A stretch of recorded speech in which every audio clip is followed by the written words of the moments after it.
white water I fountain. was there when they moved it. Oh, they changed it?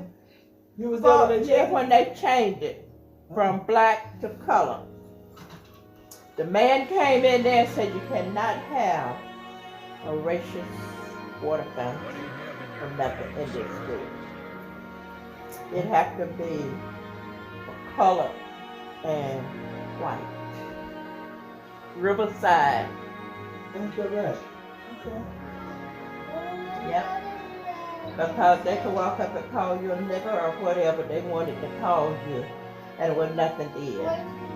But they broke it down. I was working at Riverside. That's the honest God truth. Riverside High School. They could not refer to a black child as a nigger.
The management of external influences are dependent upon a number of different things.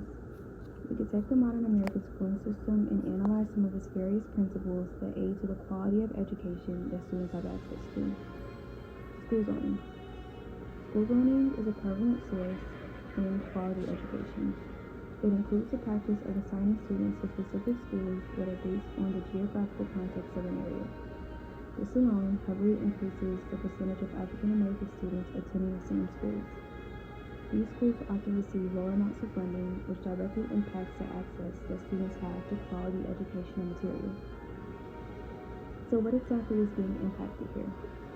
It is important to note that the school's curriculum is influenced by both the federal and state government. Students who attend schools in poorer communities aren't receiving the same education as schools who receive more funding. This means that students aren't getting access to advanced course options and are subjected to learning watered-down material. Resources. Access to resources are also detrimental to the access to the success of students. These limitations can prohibit academic growth as well as social and economic understanding. A great example of this is the types of courses that students have access to. Many classes such as financial and economic literacy courses were eliminated from various curriculum plans across America. These classes included basic information on understanding economic education. How does this directly impact the African American community? Well, when we think about the many disadvantages that African Americans face in society, having access to quality education is especially important for navigating through everyday life that already inhabits systems that are not equipped for creating or maintaining success for these students. While I might not be able to pinpoint the direct cause for this matter, I believe that it is especially important to analyze the effects of segregation and integrated education in America's past and note that some of these patterns are still very relevant today. This difference in education alone can limit the access that minority groups have to higher education, which can narrow the job market significantly. This could very easily tie into what type of education that is being taught and the types of jobs that are available for being able to sustain a living in our economy today. What courses can be implemented into the school's curriculum plan? Classes such as career development, digital literacy, civic engagement, and financial literacy can be extremely beneficial for all students. How has the American education system or lack thereof affected the quality of life for African Americans? The education system has played a huge role in shaping the lives of Americans, African Americans specifically, both in positive and negative ways. Inequities in the system have led to long-term disparities in income, housing, opportunity, and health. Historical context and segregation. During slavery, it was illegal for enslaved African Americans to be educated, so generations grew up without basic reading and writing skills. After the Civil War during Reconstruction, African Americans made some progress, but this was often reversed by the rise of white supremacist laws like Jim Crow. The 1896 Plessy versus Ferguson decision that established separate but equal schools reinforced this idea of segregation. In reality, black schools were far from equal. They were underfunded, overcrowded, and lacked resources. Even after the Brown versus Board of Education decision in 1954, which outlawed segregation in schools, there was a lot of resistance and change was slow to come.